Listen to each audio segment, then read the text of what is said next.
Hello les gens, c'est Wonder. On se retrouve pour une toute nouvelle vidéo. On se retrouve pour parler d'un président que j'avais envie de parler. C'est le président américain Roosevelt. Et voilà, et du coup, en fin de vidéo, si j'y pense, je vous dirai pourquoi pendant 3 semaines, je ne pouvais pas tourner de vidéo et pourquoi pendant ces 3 semaines-là, il n'y a pas eu de vidéo et du coup, j'ai pas pu tourner de vidéo. Bref, donc, après ses études à Harvard, dans l'état de droit de Columbia, Franklin Roosevelt s'est engagé très tôt en politique. En 1910, il devient le sénateur de l'état de New York. En 1913, seulement en 31 ans, entre dans le cabinet du président Wilson comme sénateur d'État adjoint de la marine. Donc en gros, le président Roosevelt, il est président des États-Unis de 1939 à 1945, enfin 1939 en tout cas, jusqu'en je sais plus quelle année, puisque en gros c'est le président des États-Unis pendant la Seconde Guerre mondiale. Donc du coup en 1910, il rentre en 1910, il s'intéresse justement à la politique et à seulement 31 ans, il rentre c'est le secrétaire adjoint du président Wilson.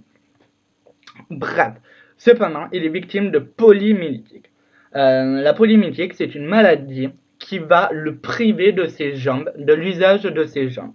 Il se remet très potentiellement et surmonte son handicap avec un courage qui lui vaut le respect. Lors du raid de Wall Street, je sais pas ce que c'est du coup, enfin parce qu'en gros si vous voulez c'est mon meilleur pote qui m'a envoyé ça, il m'a envoyé sur un groupe qu'on a que tous les deux et je l'ai sur le portable, du coup j'ai pas envie de faire des recherches et tout, je vous ferai des recherches pour le président Wilson, qui était le président Wilson, qu'est-ce qu'il a fait durant sa vie. Bref, je vous ferai une autre vidéo sur le président Wilson. Donc, en attendant, on va retourner vers le président Roosevelt. Donc, il organise des opérations de secours en grande échelle et multiplie les innovations sociales et économiques. Le 8 novembre 1932, il remporte les élections présidentielles avec 57,4% des votes populaires et 472 grandes élections contre 59 en son rival ouvert. Dès le lendemain de son entrée à la Maison Blanche, il proclame l'état d'urgence et met en place un ensemble de mesures connues sous le nom de New Deal, votées seulement 100 jours d'urgence et met en place un ensemble de mesures connues sous le nom de New Deal, votées seulement 100 jours, du coup j'ai relu un peu la même phrase, mais bon bref, 100 jours visant à faire sortir le pays de la crise. Elles permettront notamment un soutien de niveau de vie et des familles, et mettant enfin la surproduction et une réduction des heures de travail associées à une augmentation de salaire dans l'industrie. Du coup, j'ai mon portable, mais du coup, si vous le voyez, c'est pas trop grave. Bref, fin 1933, il mettra enfin à la prohibition de l'alcool, ce qui sera un coup dur de la criminalité de l'époque de Roosevelt, et confie également un vaste programme de travaux publics d'un total de 3500 millions de dollars à l'Emergency Public Work Administration et met en place une commission chargée de surveiller la validité des transactions boursières. Voilà, donc en gros, il a arrêté de mettre en vente les alcools, de mettre en gros en vente des alcools pour diminuer la criminalité. Et ma foi, ça a bien marché. L'administration fédérale passe de 6 millions à près d'1 million de fonctionnaires entre 1933 et 1939. C'est un moment où les attaques contre le New Delhi sont les plus vives, que la production industrielle rebondit. Enfin, elle retrouve en 1936 90% de son niveau en 1929 aux élections de novembre 1936. Ah oui, puisque aux États-Unis et en France, on n'a pas les mêmes dates, puisque aux États-Unis, les élections présidentielles, c'est au mois de novembre, je crois, et ils entrent à la Maison-Blanche au mois de janvier. Et nous, c'est au mois de juillet, et ils prennent le pouvoir au mois de juillet, le nouveau président. Mais eux, aux États-Unis, c'est de novembre. Le nouveau président au mois de novembre est élu, mais il prend en fonction à la Maison-Blanche au début du mois de janvier. Bref, c'est l'administration française, ok, entre c'est au moment où les attaques contre l'une des lits sont les plus vives que la réduction industrielle rebondit enfin. Elle retrouve en 1936 90%, ok, aux élections de novembre 1936. Le président démocratique est reconduit avec 60,80% du vote populaire et 523 grands électeurs contre 8 à son rival républicain Half London. Half London, je ne sais pas qui c'est non plus, mais si vous voulez un autre épisode sur les présidents américains ou sur les adversaires de Roosevelt lors de la présidentielle, je pourrais vous le faire. Bref, mais dès l'année suivante, donc dès l'année 1940, l'activité économique rechute très brutalement. Elle ne reprendra qu'en octobre 1939. En effet, non, 1940, non, c'est pas possible. Bref, elle ne reprendra qu'en octobre 1939. En effet, alors que vient d'éclater la Seconde Guerre mondiale, le président fait voter la clause Clash and Carry. Des belligérants peuvent acheter des armes aux États-Unis en condition de les payer et d'en assurer le transport.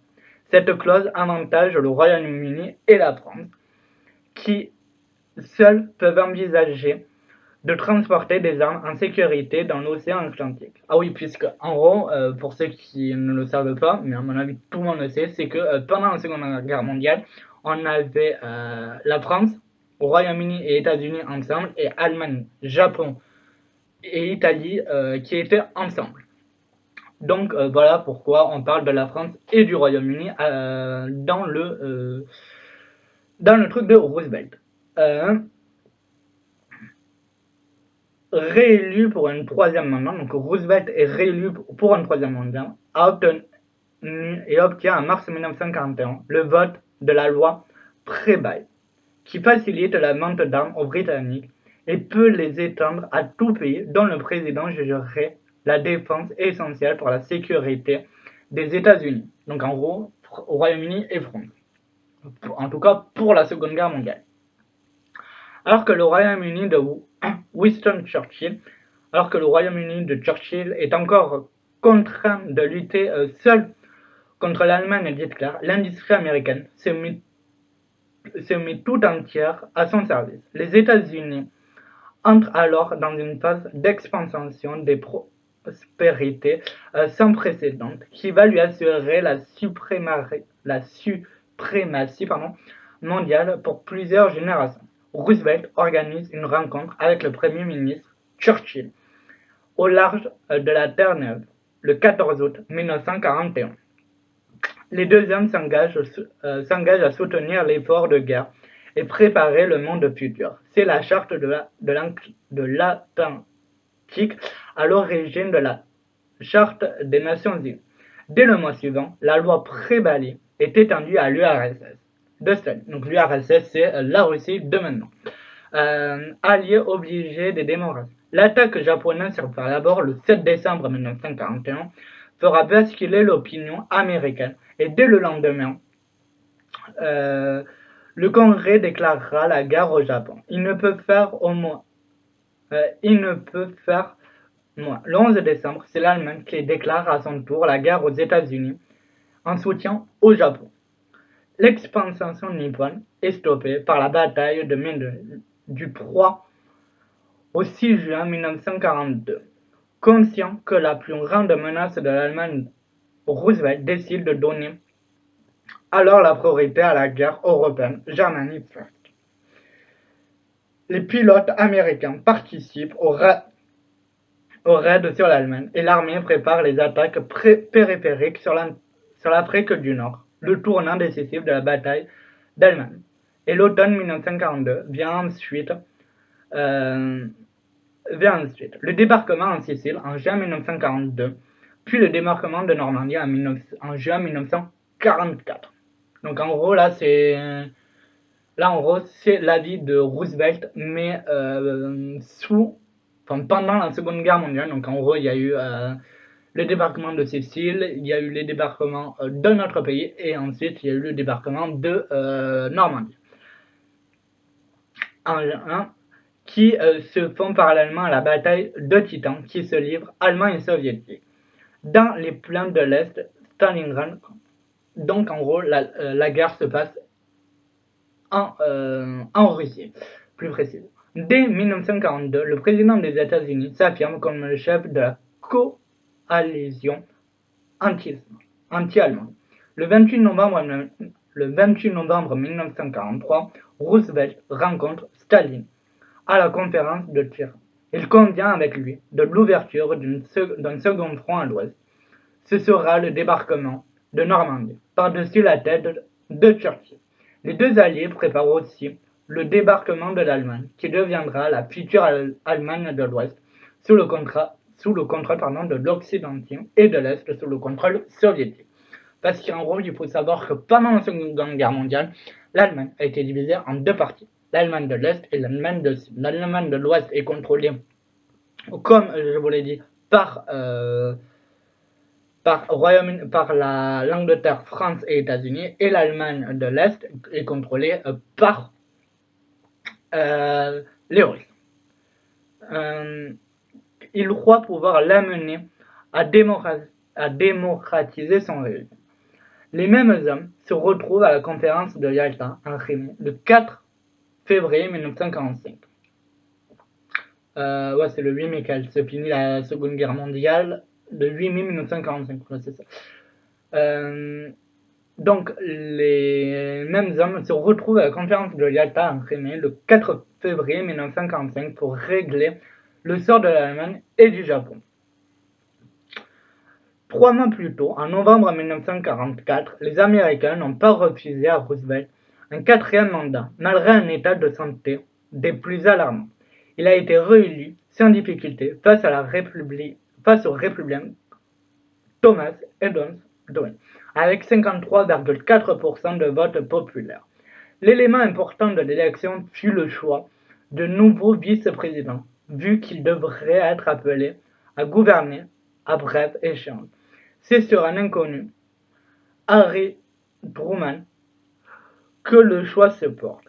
L'inéluctable survient. Épuisé et malade, Franklin Roosevelt meurt d'une hémorragie cérébrale. Donc l'hémorragie cérébrale, c'est au niveau du cerveau. Donc il est mort d'une hémorragie cérébrale le 12 avril 1945 à l'âge de 63 ans, quelques semaines avant le suicide de Hitler et la capitulation de l'Allemagne. Ainsi, Franklin est un des présidents majeurs de l'histoire américaine. C'est lui qui a permis aux États-Unis de se remettre à la terrible crise de 1920 et permettre aux États-Unis de devenir un acteur majeur au niveau mondial par ses actions pendant la Seconde Guerre mondiale et ainsi devenir la superpuissance telle qu'on la connaît aujourd'hui. Donc voilà, c'est l'histoire de Roosevelt. Voilà, j'espère que cette vidéo vous a plu. Si c'est le cas, n'hésitez pas à mettre le pouce bleu et à vous abonner. Je pense que cette vidéo là, ça va être la dernière vidéo de l'année. Puisqu'après je pars prendre des vacances, entre guillemets. Je pars sur la côte. Voilà. Et pendant ces 3 semaines, il n'y a pas eu de vidéo parce que justement j'étais à Dax pour avoir un stage de kiné intensif. Donc j'avais kiné tous les jours. Donc du coup j'ai pas pu trop tourner de vidéo. Du coup je m'en excuse. Mais voilà, j'espère que cette vidéo vous a plu. Néanmoins, que cette vidéo, enfin, j'espère que cette vidéo vous a plu. Voilà, et voilà, si vous voulez d'autres vidéos sur ce genre d'histoire ou de personnages connus comme Roosevelt, comme Hitler, comme De Gaulle, qui ont marqué l'histoire de leur pays, n'hésitez pas à me le dire en commentaire et avec quel personnage. Il y aura aussi le Titanic, normalement aussi, qui est une histoire vraie aussi. Voilà, donc du coup, voilà ce que j'avais à dire pour la fin de cette vidéo. C'était Warlord Gaming. Allez, ciao!